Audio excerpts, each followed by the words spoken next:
a Meme Yamel ante su planteamiento y saludo precisamente a Meme Yamel y al sensei, al maestro Ramiro Padilla Tondo para esta mesa de diálogo que va a sacar chispas. Mi querida Meme, te saludo con mucho gusto. Ramiro, te saludo con mucho gusto. Déjame iniciar contigo, Meme.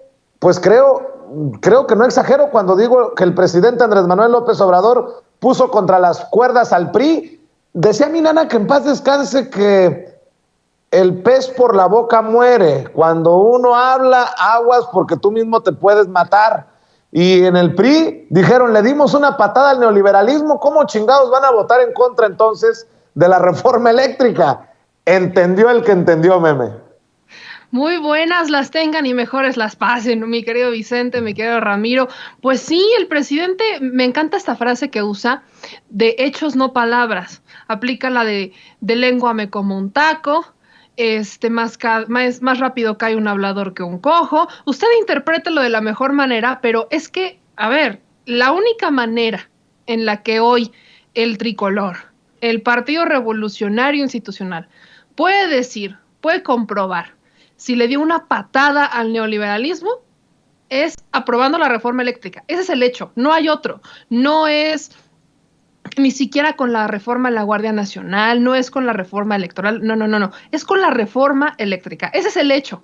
Si no lo hace, nos va a dar la razón a millones de mexicanos que es, como también se lo planteaba el presidente en la mañanera, pues entendemos que estas decisiones que están tomando, estas determinaciones que están tomando los partidos políticos, ¿no? El PRI, el PAN con esta apertura, ¿no? Vaya, hasta el PRD, lo mencionaba el presidente, diciendo que ya no son de izquierda, sino que son socialdemócratas, lo hacen exclusivamente por un tema electoral, porque ya se dieron cuenta que el camino es a la izquierda, no a la derecha, y porque no quieren perder más de lo que ya han perdido. Recordemos que el PRI, el PAN y el PRD, por mucho que en el discurso estén diciendo que Morena no es invencible y que ya vieron cómo se puede derrotar a Morena por la derrota de la Ciudad de México y cómo es que le ganaron espacios en la Ciudad de México y cómo es que impidieron que fueran una mayoría absoluta en el Congreso, en la Cámara de Diputados, en la Cámara Federal,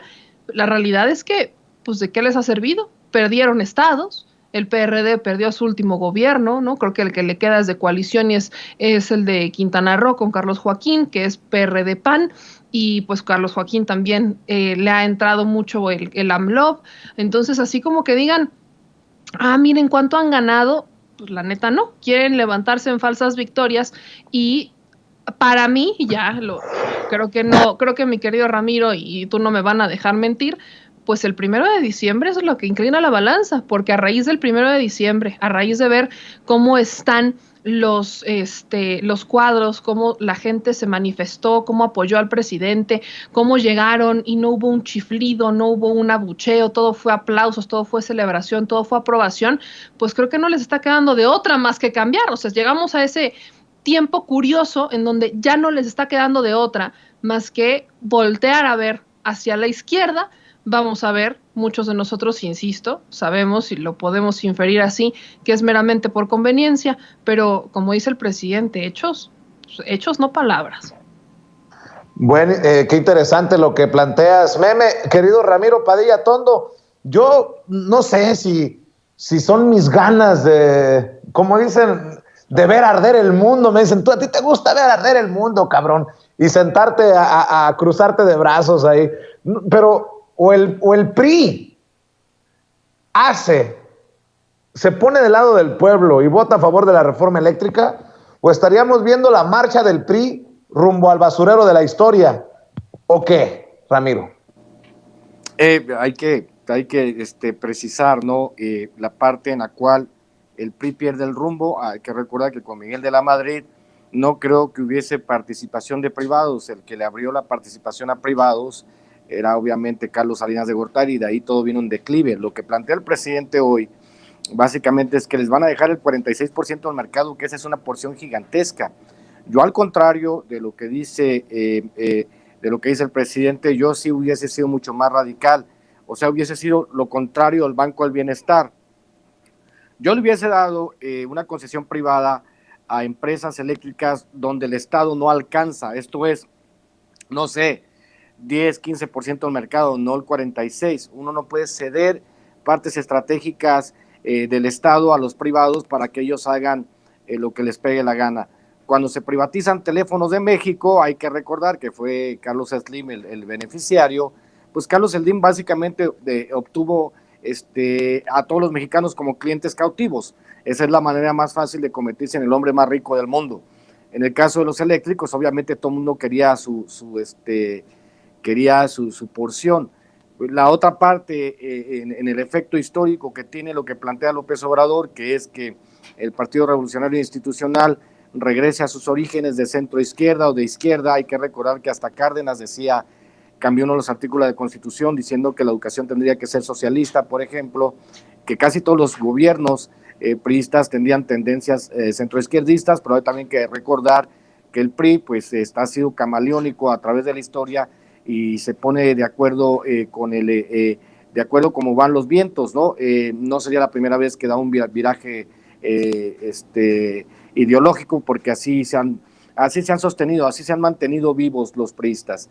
A estas alturas de la vida, con el PRI convertido en un actor marginal, con muchos de sus funcionarios, exgobernadores, secretarios de Estado a la cárcel y muchos más que van a caer a la cárcel, lo único que le queda al PRI es convertirse en el perrito faldero de la cuarta transformación si no quiere desaparecer, seamos honestos.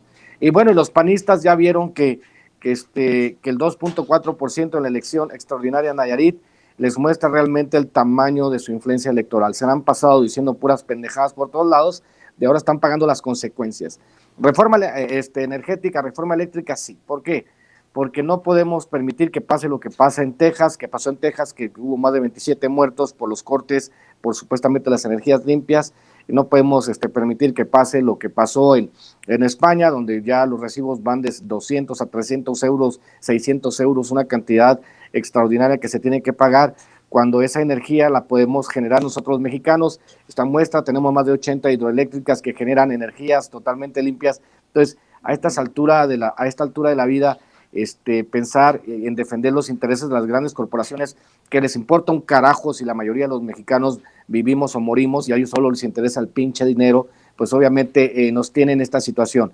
Señores panistas, de nuevo, señores priistas, de nuevo, si ustedes siguen intentando defender los intereses de las grandes corporaciones que reciben subsidios por más de 50,000 millones de pesos al año, quizás hasta 100,000 millones de pesos al año, busque las cantidades, no tengo el dato duro en este momento, pero son miles y miles de millones de pesos en subsidios para empresas privadas, que bien podíamos utilizarlos en habilitar más presas hidroeléctricas, en convertirnos en autosuficientes, en las empresas que son prioritarias para el Estado. Entonces, ¿qué chingados quieren, no?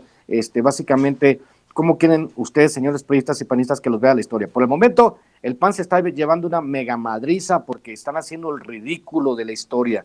Como digo, si Manuel Cloutier y Carlos Castillo Peraza resucitaran y vieran a Marco Cortés, vieran a Lili Telles, vieran a Kenia López Rabadán, vieran a Xochitl Gálvez, vieran a su propio hijo, que viera a Manuel Cloutier escupiendo babosadas todos los días en Twitter, se vuelven a morir.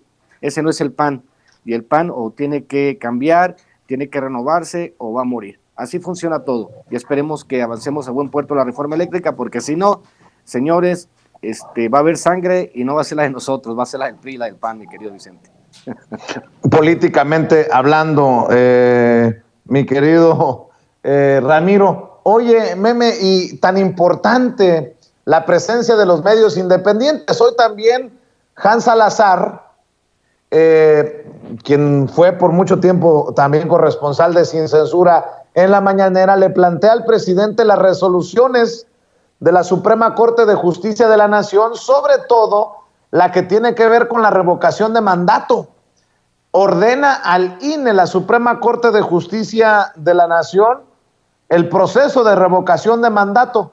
Así se lo expuso Hans Salazar y así responde el presidente Andrés Manuel López Obrador. Vamos a ver y escuchar y lo conversamos aquí, Meme, Ramiro.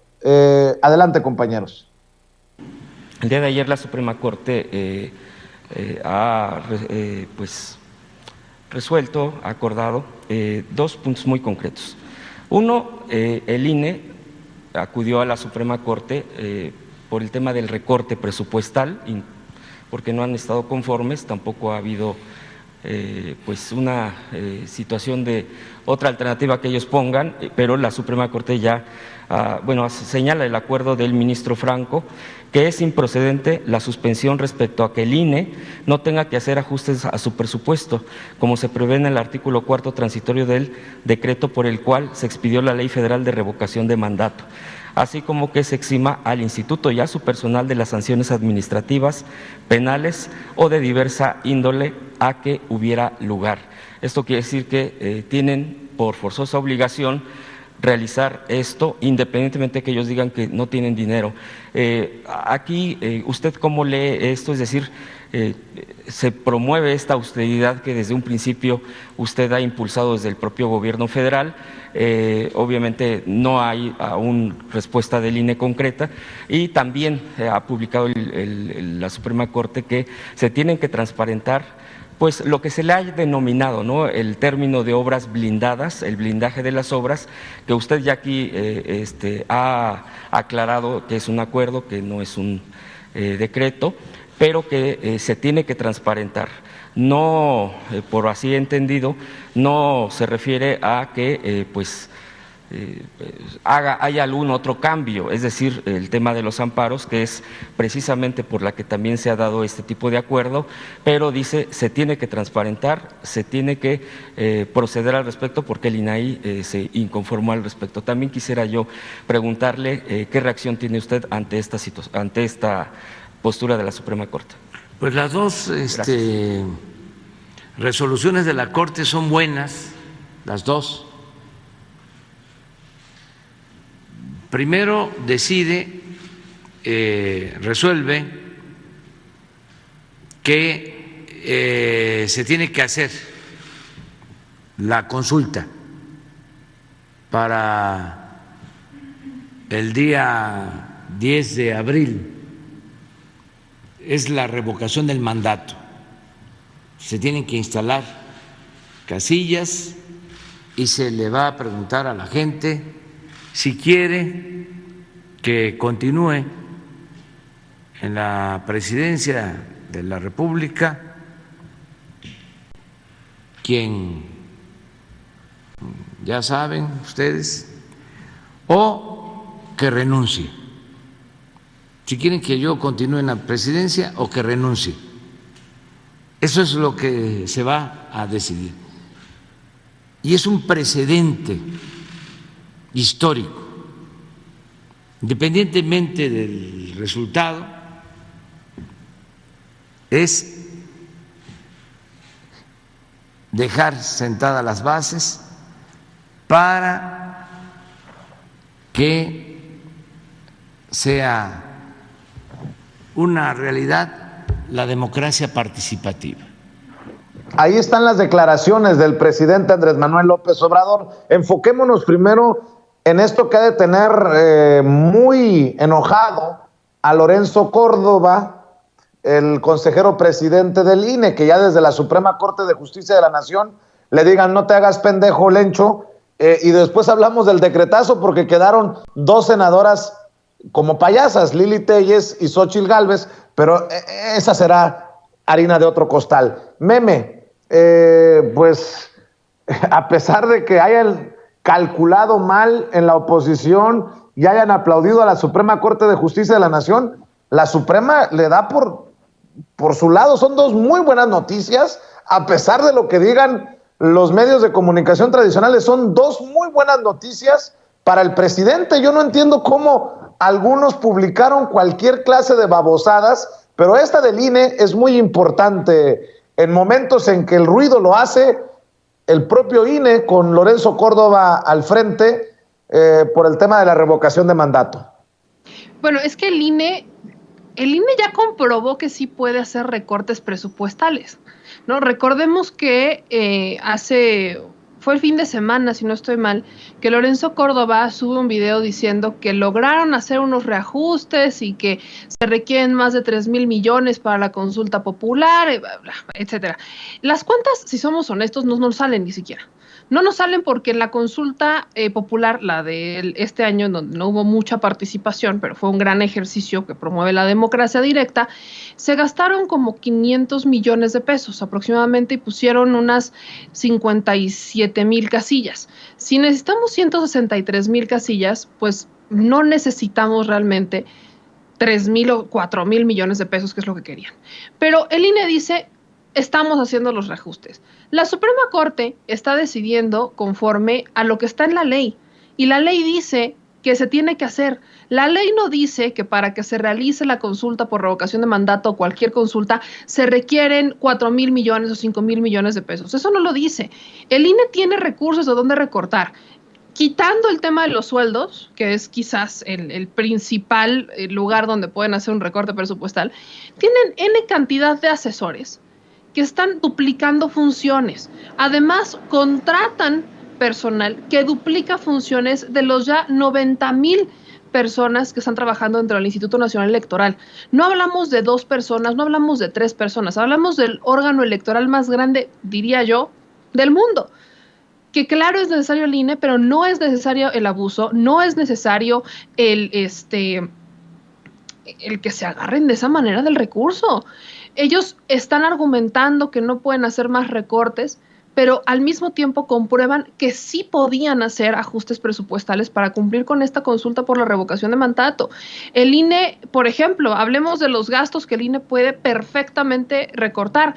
Alguien aquí avíseme, o sea, a ver, mi querido Vicente, mi querido Ramiro, a mí alguien dígame si les llegó algún tipo de documental o de algún tipo de libro sobre la democracia, porque el INE le paga a escritores para que hagan libros sobre la democracia, porque el INE le paga al grupito de los Krause para que haga documentales sobre la democracia, documentales que lejos de hablar sobre la democracia, hablan de un tinte político, hablan de una corriente política que buscan adoctrinar, pero ¿a quién le llega eso? ¿Eso le llega a la población? ¿A la gente le llega? El dinero que se gastan en publicidad, ¿para qué sirve si no están comunicando de forma efectiva? Hoy tenemos las benditas y maravillosas redes sociales que nos permiten ahorrar gastos de publicidad. Lo único que necesitas pues es saber a quién y qué vas a comunicar. Pero hay muchas cosas que el INE puede recortar. Las galletitas, esta no me la platican. En las reuniones del INE ponen galletitas, cacahuates, papitas, café. Cuando tienen reuniones muy largas llegan a contratar hasta taquizas. Y uno dice, bueno, no estoy diciendo que esté mal. En un mundo utópico, en un México justo, me encantaría que en todos los centros de trabajo tuvieran botanas, comida para darle a los empleados en todos los centros. Eso no pasa. Tenemos que ponernos la camiseta y tenemos que apretarnos el cinturón quienes se tienen que apretar el cinturón. El pueblo no tiene por qué apretárselo y tampoco el pueblo tiene por qué sacrificar un ejercicio de democracia directa tan necesario como es un revocatorio, porque al instituto se le ocurrió no recortar gastos, porque el instituto decidió que siempre no quería dejar de tener sus galletitas en sus reuniones o su cafecito, porque pese a lo que ya ganan, no les da tiempo de ir a pasar a una tiendita a comprar lo que van, no les da tiempo de hacer un lunch. Imagínense el escenario. Vamos viendo en el México en el que estamos en un país en el que todo lo han querido manejar con pincitas y le han querido decir al mundo, miren este México tan hermoso, miren este México tan próspero, pero no le están diciendo quiénes son los prósperos, porque están escondiendo o intentaron durante muchísimos años esconder la pobreza debajo de la alfombra, y a estas alturas es imposible. No se puede esconder la pobreza que tenemos en México, no se puede esconder la desigualdad debajo de un tapete. Entonces, estoy hablando de dinero que perfectamente se puede recortar. Pero además hablemos de las urnas. Ahora me van a decir que no pueden reciclar. Está en la propia ley que deben de reciclar. En la propia ley que se aprobó del revocatorio de mandato, dicen que deben de reciclar el equipo y material electoral de la elección pasada. Eso es lo que dice. Eso viene en la ley del revocatorio. ¿O qué? Para cada que tengamos elecciones van a mandar a comprar computadoras para las casillas especiales, van a mandar a comprar urnas de cartón para las casillas por el revocatorio. O sea, ¿es en serio? Creo que por supuesto nos podemos poner a pensar todos estos gastos hormiga que parecían menores, que podría recortar el Instituto Nacional Electoral, sin contar los grandes gastos y abusos como son sus sueldazos. Claro que hay de dónde, pero no quieren porque falta voluntad y porque, como todo político, porque ellos son el Partido Nacional Electoral, así tenemos ya que dirigirnos a ellos prácticamente, son los que están pues poniendo pretextos diciendo, pues es que viene en la ley, pues es que no puedo, pues es que necesito más dinero, pues es que lo otro, pues ¿pueden o no pueden? A mí me queda claro que ellos se han colgado medallas diciendo, con todas las adversidades, el INE ha sacado adelante las elecciones. No es con todo y las adversidades, es pese a las adversidades, los ciudadanos han participado. El día que el INE empieza a reconocer sus errores, el día que el INE empieza a reconocer que no goza de una aprobación por parte del pueblo, el día que el INE empieza a reconocer, empieza a toparse con el pueblo, ese día el INE va a reaccionar. Lamentablemente no sé si le tocará a Lorenzo verlo, no sé si le tocará a Ciro verlo, porque viven en un México tan utópico que a veces pregunto, pues, ¿dónde me dejaron ese México? Porque vaya, el 50 mínimo, el 80% de los mexicanos no conoce ese México. Entonces, no quieren un revocatorio porque entre más poder le des al pueblo, entre más herramientas le des al pueblo para que haga efectiva la democracia, para que haga efectivo esto del poder del pueblo, pues más herramientas le estás dando para que saquen a personajes como un Lorenzo Córdoba, más poder le estás dando al pueblo para que se informe, para que te cuestione. Y si algo me queda muy claro, es que a ninguno de los consejeros, sobre todo a Lorenzo Córdoba o a Ciro Murayama, tienen esta simpatía o les hace mucha gracia el que el pueblo los cuestione.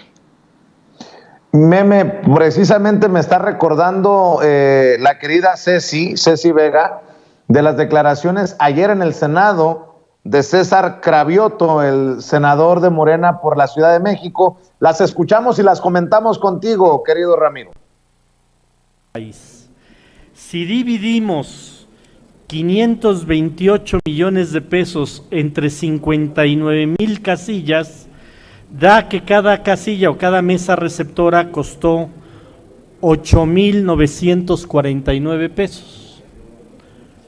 Si le tomamos la palabra a Lorenzo Córdoba de que ya tiene hoy 1,503 millones de pesos para la consulta, y necesitan poner el mismo número de casillas de una elección constitucional, que son 161,000 casillas. Si dividimos 161,000 casillas entre 1,503 millones de pesos, da que cada mesa receptora costaría 9,335 pesos, o sea, un poquito más de lo que costaron las mesas receptoras del juicio a expresidentes. Esto quiere decir que con 1,503 millones ya tiene dinero suficiente el INE para hacer la consulta y para poner 161,000 casillas. Él dice que necesita 3,800 millones. Si dividimos 3,800 millones entre 161,000 casillas, estaría costando cada mesa receptora 23,602 pesos, cuando en la de juicio a expresidentes costó menos de 9,000 pesos cada mesa receptora. Entonces, o quieren, y lo voy a decir con todas las palabras, o quieren robarse el dinero, o quieren poner más trabas para que no se haga la consulta. Con 1,503... Pues con eso me quedo. O quieren robarse el dinero o quieren poner más trabas para la consulta de revocación de mandato, dice César Cravioto, mi querido Ramiro. Quiero hacer una precisión, es importante para que nuestra familia sin censura, nuestros oyentes primero. Madame Kika, te mando un abrazo, ya te mando un mensaje, ya sabes que te queremos aquí. Quiero hacer una aclaración. Primero que nada, es Instituto Nacional Electoral SADCB, Sociedad Privada de Capital Variable, ¿no? Sociedad Anónima de Capital Variable. ¿Qué es la industria electoral? Vamos a debrayar un poco, vamos a elaborar. La industria electoral es aquellos negocios que giran alrededor de todas las elecciones. Lo sabemos, en todas las elecciones municipales, estatales, nacionales, hay toda una industria que se encarga de hacer las cosas súper caras. Estamos hablando de los proveedores de todos los partidos políticos, en este caso podríamos hablar de los proveedores del Instituto Nacional Electoral. Habría que preguntarnos quiénes son los que fabrican la parafernalia para elaborar las papeletas para las elecciones, quiénes son los que los proveedores en general, ¿no? Los que se encargan de que esta industria floreciente se encargue de enriquecerse. Hay que ver cualquier elección municipal, estatal, federal, para darse cuenta que es un chingo de dinero el que se roban, por lo que sea el senador Cravioto, un chingo de dinero, un mundo de dinero. Hay gente que se dedica exclusivamente en las elecciones a armar publicidad, a armar lonas, a armar lo que sea, a la publicidad. Si una página de publicidad en un periódico pedorro te cuesta 200 pesos, en tiempo de elección te puede costar 2,000, todo el mundo se reparte el dinero, todo el mundo arma sus vaquitas, porque hay miles de personas que se dedican exclusivamente a hacer billete de las elecciones. La pregunta tendría que ser no solo cuánto cuesta la casilla, sino por qué sale tan caro poner una casilla, precisamente porque alguien está haciendo un billete de armar los mamparos, de armar las boletas, de la logística, de la chingada. ¿Por qué? Porque quizá igual los consejeros electorales ya tengan amarrados negocios. Quiero pensar mal, como dicen, piensa mal y acertarás, y si piensas mal y aciertas, eso quiere decir que ya tiene un montón de compromisos Lorenzo Córdoba y el Ciro Murayama con un montón de proveedores para repartirse la lana que se da en las elecciones, así de fácil. O sea, que no se pongan a jugar con que no les alcancen dinero, porque como lo plantea el senador, pues obviamente dinero suficiente hay. Lo que quieren es que, en este caso, los aparatos burocráticos pues son, digamos, devoradores de recursos y quieren devorar aún más recursos. Entonces, al final de cuentas, lo que uno piensa es, pues sí, ¿para dónde va ese dinero? Hay que fiscalizar todos los recursos, hay que ver a quién en las elecciones pasadas, porque hay que recordar que también el dinero que se le entrega a los partidos, que se gasta a discreción, que es muy oscuro para dónde se van, que se pueden, acuérdense que teníamos un hueco de 500,000 millones de pesos con las factureras, igual te pueden hacer facturas falsas, igual pueden ser, hay que fiscalizar, es decir, la Unidad de Inteligencia Financiera, que le empiece a hacer una auditoría al INE y preguntarle hacia dónde se van todos los recursos, revisar cada recurso, por más que digan que los organismos autónomos y la chingada, pues ni madres, porque son dinero de nuestros impuestos y nosotros tenemos derecho a saber en qué se está gastando el presupuesto. Por eso te digo, es una industria, al final de cuentas, las elecciones en México se han convertido en una poderosa industria donde todo el mundo hace lana. Entonces hay que preguntarle a los organismos que estudian y que vigilan dónde se gasta el presupuesto público, que empiecen a revisar en el INE hacia dónde se va todo ese dinero. Si, como dicen, 1,500 millones de pesos no le alcanzan, pues ningún dinero le va a alcanzar, mi querido Vicente. Así es. Y sobre el otro tema, en la resolución de la Suprema Corte de Justicia de la Nación, el que vendieron como decretazo en la oposición y que fue un acuerdo publicado en el Diario Oficial de la Federación, que esta resolución de la Suprema no detiene las obras, aunque Lili Téllez haya pensado tal cosa y haya hecho el ridículo. Ayer la senadora Lili Téllez, retuiteando lo que publicó el Universal, dice el Universal: última hora, Suprema Corte da revés a AMLO, suspende acuerdazo que blinda megaobras. Y Lili Téllez escribió: tenga para que aprenda, senadora Olga Sánchez Cordero y pandilla que la acompaña. No, bueno, qué cosas. Y Xóchitl Gálvez hasta video hizo. Permítanme proyectar el video, Ramiro Meme, y los comentamos porque en la oposición quedaron como payasos. Lo que decían es que era un golpe de Estado y la Suprema terminó dándole la razón al presidente para que no se ocultara nada, para que nada fuera opaco, para que no se escondiera nada. Y eso lo dijo el presidente siempre en la mañanera. Yo no sé en qué mundo vive esta oposición. Vean a Xóchitl Gálvez. Muy bien por la Corte. El día de hoy suspendió el acuerdo del presidente de la República que pretendía blindar como seguridad nacional diferentes obras de su gobierno. Así es que tendrán que rendir cuentas y vamos por la acción de constitucionalidad para que estas obras se hagan conforme a la ley. Mi querida Meme, yo exagero cuando digo que están como literal payasos en un circo, porque hacen el ridículo. Y no sé si lo hagan consciente o inconscientemente, pero Lili Téllez con lo que escribe en Twitter, Xóchitl Gálvez con lo que publica, pues no dicen la verdad.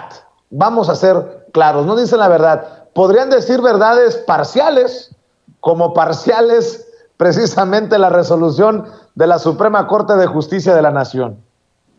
No exageras, por supuesto que no exageras. Yo me acuerdo, y yo sé que todos nos acordamos, tú también te acuerdas, que Lili Telles te mandó a la primaria. ¿Te acuerdas cuando la entrevistaste antes de que nos bloqueara a todos? Bueno, yo la mandaría a la primaria a ella, para que aprenda a leer, porque no aprendió a leer, no sabe leer, o no sabe leer, o tiene un déficit que le impide comprender, no sé.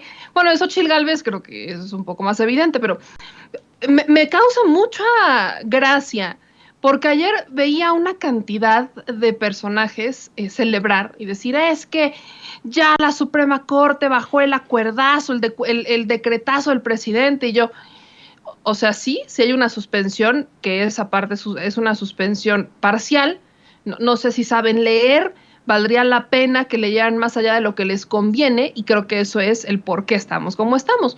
Pero este acuerdo, ¿qué dice? A ver, es muy claro. Este acuerdo, quien se le ocurrió que el acuerdo lo hacía el presidente por un tema de transparencia, le han pasado 3 años de noche. No sabe qué ha pasado en 3 años, porque pensar y centrarnos en ese análisis tan reducido y tan diminuto exhibe exactamente lo que te digo, lo que les digo. Es un problema, vaya, por eso estamos como estamos, porque tenemos antecedentes de un presidente que se ha pasado cuestiones de seguridad nacional por el arco de la presidencia, y el ejemplo más claro es Salvador Cienfuegos Cepeda. ¿Qué otro presidente en su sano juicio se hubiera atrevido a publicar un expediente de la DEA y decir, miren, por esto lo estaban acusando, cuando ese sí es un asunto de seguridad nacional? Nadie se hubiera atrevido. Entonces, por supuesto que en la parte ciudadana, incluso como reportero, quedaba como la espinita del, a ver si no, y no el presidente, sino la Sedena, cuando uno solicita información, dijera, bueno, pues como es de seguridad nacional no tengo por qué informarlo. Y hablo de los funcionarios de abajo. Uno tenía esa espinita, pero yo tenía, y eso lo hablo por mí, yo tenía la garantía que si esto pasaba, se podía llegar a la mañana y decir al presidente, oiga, presidente, es que la Sedena nos dijo que es un asunto de seguridad nacional y que no nos pueden entregar los contratos, y que en ese momento el presidente publicaba los contratos y le daba una lección a la Sedena. Eso ya tenemos antecedentes, y hay muchos casos en los que ha ocurrido así, muchísimos casos, incluso hasta con la propia fiscalía, ¿no? Creo que han ocurrido muchos casos. Entonces, fíjate, quien pensara en eso, creo que estaba muy mal en ese análisis, ¿no? Fíjate, Meme, que yo no recuerdo algo que diga el presidente, no podemos darlo a conocer, no recuerdo. Lo único con lo que fue muy reacio el presidente fue con aquella lista de los chayoteros. Acuérdate que tanto insistimos en sin censura, de que denos la lista de los chayoteros, de los más beneficiados en tiempos de Peña Nieto. No, que no se puede, que esperen. Es lo único que creo que el presidente medía por la reacción que iba a haber de los calumnistas y de los medios y de los personajes. Pero de ahí en fuera yo no recuerdo algo que el presidente diga, esto no se puede dar a conocer. Es a lo que voy, o sea, el presidente no lo ha dicho. Incluso yo recuerdo, y es uno de los muchos temas que tengo pendiente por preguntarle al presidente, que el año pasado le pregunté sobre algunas reservas que estaba metiendo la Secretaría de la Función Pública, todavía con Irma Heréndira Sandoval, y él dijo que estaba buscando, ahí sí, firmar un decreto para que ya ningún tipo de información se reservara, salvo el famoso testado que va en algunas situaciones que tienen que ver con seguridad nacional. Pero, perdón, me ahogo, imagínate nada más. Pero lo que sí tenemos es un escenario de un presidente transparente. ¿Qué presidente, y vamos a la respuesta que da hoy en la mañanera, si el objetivo, vamos a ponernos en la cabeza de los opositores, de Lili Telles y de todos ellos, si el presidente realmente hubiera querido bloquear o blindar estas obras por un tema de transparencia, ya hubiera dicho algo en la mañanera. Y al contrario, lo que menciona en la mañanera es que lo celebra porque lo único que pasó es que nos dio una garantía en papel, garantía para aquellos que criticaban la administración que por la transparencia, es una garantía que para aquellos que no analizamos de forma tan cuadrada, ya teníamos, porque sabíamos el caminito, pero que los opositores, como no tienen otra cosa que criticar, es lo primero que criticar. Pero vamos al meollo del asunto, vamos al punto medular. Esta suspensión provisional, en la parte que no leyeron, dice: se niega la suspensión en los términos precisados en la parte denominada apartado segundo. Es improcedente la medida cautelar solicitada para suspender las acciones que se indican en el acuerdo. Eso es lo importante. Y eso es lo que le da la razón a Olga Sánchez Cordero. Porque la entonces secretaria de Gobernación, ahora senadora y presidenta de la mesa directiva del Senado, les dijo a los senadores de oposición, a la señora Lili Telles, que el Senado no era para poner esta medida. ¿Quién sí era para dar este paso de acción de inconstitucionalidad? El INAI. Y eso lo dijo Olga Sánchez Cordero, que el Senado no podía, no era quien, no había atribuciones en el Senado para presentar la acción de inconstitucionalidad, pero que eso no eximía de que los que sí fueran agraviados lo pudieran hacer.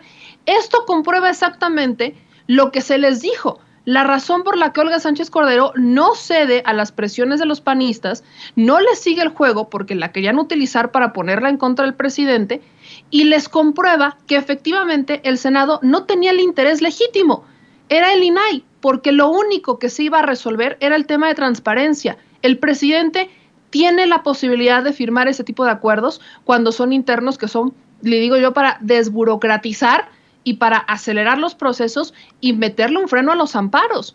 El presidente lo confirma, se confirma con esta suspensión y se le confirma a los opositores, pero como su capacidad de análisis es tan limitada, pues tienen que regresar a la primaria, diría una famosa filósofa, Lili Telles.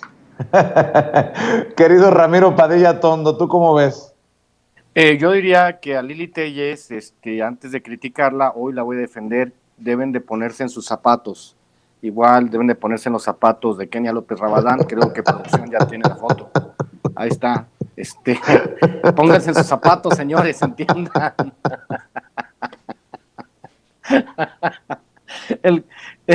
El caso es que tienen que entender que en esta idea que tenemos nosotros de cómo debe de manejarse un país, la idea, por ejemplo, que hablaba la Denise Dresser, de que había golpe de Estado y todo eso, se está viendo claramente la división de poderes. Si hubiese un golpe de Estado, si hubiese un presidente autoritario, no existiría ya el Instituto Nacional Electoral, o sea, lo hubiese eliminado por un decreto a la chingada, o sea, vámonos a lo que sigue, vamos a reconstruir todo. Pero ha sido muy respetuoso de las instituciones. Hay que entender que hay cierta circunstancia en la cual nosotros debemos entender que obviamente la transformación del país va precisamente por el respeto a las instituciones. Que el presidente celebre esta circunstancia me parece muy bueno, porque está claro que ellos quisiesen, la idea que ellos solitos se vendieron desde la oposición, desde que López Obrador empezó a agarrar fuerza como jefe de gobierno de la Ciudad de México, y que lo puso, ¿no?, como el aspirante número 1, después le robaron la elección. La idea principal promovida por ellos es como cuando tú cuentas una mentira tantas veces y luego te la crees solito. Es lo que ha pasado con el PAN, ¿no? Los enemigos, más que el PRI, el PAN son los enemigos número 1 de López Obrador. Ellos han vendido la idea de que López Obrador era autoritario, que era un dictador, entonces la repitieron tanto estos tarados que ellos se la creyeron. Nadie más, cualquier persona con 2 dedos de frente, bueno, yo tengo muchos más, cualquier persona con 2 dedos de frente pudiese entender o reafirmar que la figura de López Obrador es un dictador o es autoritario. Todos los días les dan muestra que no, todos los días en la mañana les dan una cátedra de historia, sociología, antropología y la chingada. O sea, básicamente la oposición no ha entendido. Te lo decía ayer en el segmento de ayer con la diva de César Gutiérrez, te lo decía, a ver, cabrón, el asunto está así. El asunto está que si la oposición apenas están dando signos como quererse asentar a negociar con el gobierno, sobre todo los del PAN, los del PRI, ya sabemos que los del PRI, nomás necesitas estos 2 deditos para torcerle la mano, ¿no? Hacerle así nomás y los priistas tienen que ceder o van a desaparecer. Pero en el caso de los panistas y su carnaval de pendejadas en el Senado y en la Cámara de Diputados, pues no están entendiendo que el país migró hacia otro lado, hay una nueva realidad, Ahora, gracias a López Obrador, todo el pueblo habla de política, para bien o para mal, la gente lo entiende. Saludos al maestro Horacio Franco que anda en el chat. Qué buen dueto con Zenén, por cierto. Y vemos esta parte, pues, en la que la oposición ha terminado de destruir, dinamitar sus posibilidades de regresar en los próximos 2 siglos al poder. Y si ellos siguen por ese camino, pues obviamente, si ya el PRD, como dije yo en alguna ocasión, junto más yo piojos en la pelona que PRD militantes, ahora imagínate lo que va a pasar con el PRI, con el PAN. El PAN está a punto de perder el registro. El PRI debería de haber perdido el registro con lo que está declarando Cebadúa. Viene la próxima parte. El PAN puede perder el registro por falta de militantes también. O sea, señores, pónganse a trabajar en buena onda, en buena lid, pónganse a trabajar. Necesitamos una oposición que sirva para algo, no esta caricatura de la cual ya le enseñamos los zapatos que usan para trabajar, mi querido Vicente.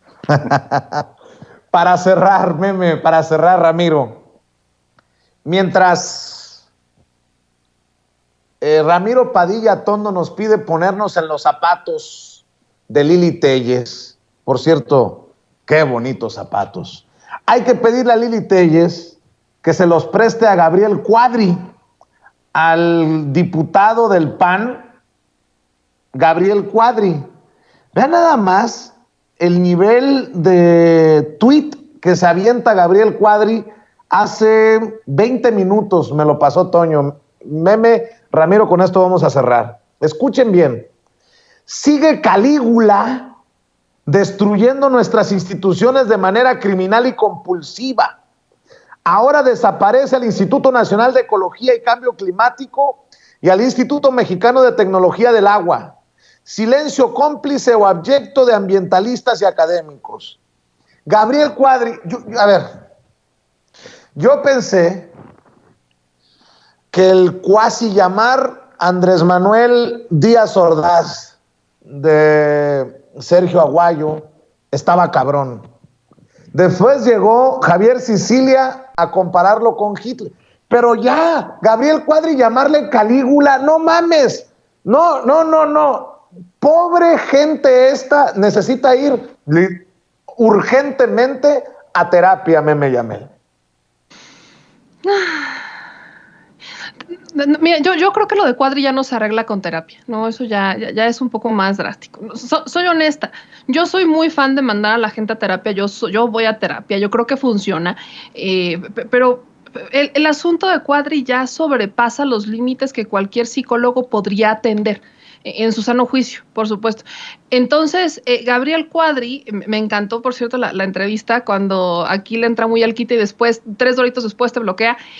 Estamos hablando de ese Gabriel Cuadri que no tolera la crítica, que se siente muy envalentonado, que cree que puede volver a estar en una boleta presidencial, que en la primera oportunidad que tiene no repara en atacar al sur-sureste del país, que les dice conformistas. Hablamos de un Cuadri que piensa que porque hay gente que va a un evento de tauromaquia, a una fiesta brava, ya son todos, ya es todo México, ya es todo el mundo, algo similar lo que dijo Maquillo, que piensa, ¿no?, que es un tema de izquierda o derecha, el humanismo, cuando eso nada tiene que ver con ideología, mucho sí, pero no bajo el sentido de la tauromaquia.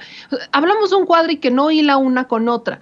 Estamos hablando de este personaje, por eso yo creo que ya el tema de Cuadri es extremadamente, es un tema clínico que no se resuelve con una simple terapia. Pero sobre lo que dice, me encantaría ver cuáles han sido los resultados de este Instituto Nacional de Ecología y Cambio Climático a lo largo de los años. ¿Cuáles fueron los resultados y también del Instituto Mexicano de la Tecnología del Agua? ¿Cuáles fueron? Porque estamos en un país en donde querían resolver problemas creando más instituciones que creaban más problemas. Tenemos, por ejemplo, en un tema que no es ecológico, el CIPINA, por mencionar alguno, que estaba ligado a los DIF, al tema de la Ley General de Niños, Niñas y Adolescentes, y que el CIPINA pues también tiene la mano de las organizaciones civiles. Ese tipo de organizaciones, yo ahí veo muchos comentarios que le hace la gente, dicen, caray, ¿a poco existía? Pero creo que la pregunta es esa.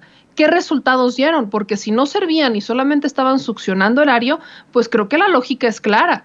tenemos una Secretaría de Medio Ambiente que perfectamente puede absorber, y es su obligación absorber las funciones de estos institutos. Tenemos una Secretaría de Medio Ambiente que tiene la obligación, que perfectamente podrían adherirse, pasar a tener un área, si no es que ya existe esa área, para atender particularmente el cambio climático y la ecología, que son cuestiones que se están atendiendo, que cada país tiene que atender conforme a sus recursos y conforme a su problemática. No puede ser lo que apliquen en un país tiene que aplicarse aquí inmediatamente. Claro. Igual no es así. Entonces, pues yo la pregunta que haría es, si esto servía, ¿cuáles son los resultados? Porque el pueblo pregunta y el pueblo demanda. Y si al pueblo no le informas y si al pueblo le quieres dar a tole con el dedo, el pueblo no es tonto. Y eso lo creo que es de las frases que más repite el presidente y en las que más creo que tiene razón, es justamente esa. Pueblo, tonto el que cree que el pueblo es tonto. Porque la gente lo que hoy tiene, lo que hoy le llaman polarización, esa polarización que critica también el propio Gabriel Cuadri, ya existía desde hace muchos años. Entre más desigualdades teníamos, mayor polarización. Nada más que las vías para hablar de ello no eran las mismas, porque no le daban voz a las personas que estaban en contra, y vemos cómo incluso solamente entre ellos creen que es el México que hemos vivido, y obviamente si nos vamos a esa idea, si nos vamos a su idea del México en el que vivíamos, pues las cosas están a la patada, pero la idea del México en el que vivíamos no es necesariamente el México real, así que yo ya no sé si recomendarle a Cuadri terapia o mejor clínica o un retiro espiritual, no sé qué recomendarle a Cuadri. Yo mejor le recomendaría la cultura de la cancelación, de la que no soy tan fan, pero con él haría una gran excepción. Pues vamos de Andrés Manuel Díaz Ordaz a Andrés Manuel López Hitler a Calígula. Ramiro Padilla Tondo, para cerrar. Claro que sí, mi querido Vicente, pero antes a todo el público de Sin Censura, por favor, imaginen que mientras leo esta parte de la biografía de Gabriel Cuadri, pongan por favor en su mente muchos violines. Esta es la biografía que compartieron cuando Gabriel Cuadri era candidato a la presidencia de la República. Voy a leer un extracto de esta maravillosa biografía de Gabriel Cuadri, cuando era candidato a la presidencia por Nueva Alianza, el partido del Bester Gordillo. Por favor, violines en su mente. Escucha esto, Vicente, que es maravilloso. Hoy Gabriel Cuadri de la Torre está entre los 4 ciudadanos que compiten por el cargo más importante del país. Es candidato a la presidencia de México. Desde que nació fue entrenado para ganar. Apenas comenzaba a gatear y su abuelo materno ya lo había inscrito en un concurso de belleza infantil, estilo bebé Gerber, porque los vecinos decían que era el niño más bonito de la colonia Santa María de la Ribera, en el norte del Distrito Federal. Al final de la selección... Perdón por interrumpirte. Perdón por interrumpirte. ¿Es pitorreo? No, es parte de la biografía. Ahorita les paso el link. Al final de la selección de los bebés quedó en segundo lugar del concurso de belleza infantil. Ahí iniciaba lo que a lo largo de la vida sería de este candidato, se convertiría en una adicción. Competir y su deseo de ganar. No, es parte, Vicente, de 4 biografías que hicieron, de 4 pequeñas monografías, digamos, que hicieron de los candidatos a la presidencia, cuando concursó Cuadri, Josefina Vázquez Mota, el baboso de Peña Nieto y nuestro gran presidente, ¿no? Fíjate, cuando salíamos, la gente nos paraba en la calle para ver a Gabriel, porque era muy bello. Andaba de brazo en brazo con los vecinos, todo el mundo lo cargaba. Cuenta orgullosa doña Lupita de la Torre, tía de Cuadri, y con una fotografía en mano para que nadie lo dude, ni aquellos que lo han comparado por su aspecto con el Wiri Wiri. Personaje del comediante Andrés Bustamante, el cantante Charly García o el legendario Charles Chaplin. O sea, mi papá dijo, ahora sí tengo mi dominguino. Ahorita subo el link al Twitter para que se den una idea más o menos de la imagen distorsionada que Cuadri tiene de sí mismo. Ya para cerrar, yo no. Mi querido Ramiro, mejor cerremos invitando a la gente a tus trincheras, a tus espacios, con los que también estamos comprometidos por la independencia. Hoy estrenamos Chairovisión TV, por favor suscríbanse, ya llevamos 100 y tantos suscriptores, ya YouTube nos permitió acceder al canal, vamos a estar en la noche, voy a tener algunos invitados, si gustas darte una vuelta, Chairovisión TV, donde haremos un show cómico, mágico, musical, podemos hablar, por ejemplo, de Cuadri Chapatín y todos ellos, ya saben, Twitter, por cierto, mi libro Maradot, ya está a la venta en Estados Unidos, ya está a la venta en su versión física en papel, creo que Maradot es uno de mis mejores libros, recopilé todas estas minificciones a través de muchos años. De hecho, pensaba yo sacar el libro el año pasado, por circunstancias del destino. Obviamente, pues tuve que sacar primero Pequeño Chairo, pero ya tenemos Hojas sin Ruta, Maradot, tenemos el Pequeño Chairo a la venta, y pues nos vemos, @Chairo Ilustrado, @Ramiro Atondo, y por favor, si usted es el primero que lee Maradot, para que le vaya contando a la gente qué clase de librazo me aventé. Me amo a mí mismo por haber escrito esta clase de libro, mi querido Vicente. Meme, te mando unos besotes. A ver si nos vemos mañana o pasado mañana. Corazón peñanetista a todo el auditorio sin censura. Y recuerden, subiré la biografía de Gabriel Cuadri en un momento en Twitter. Muy bien, mi querida Meme Yamel, a ti te apoyan en las noticias al Chile y en muchos espacios que también estás abriendo, por los que estás abriendo brecha, mi querida Meme.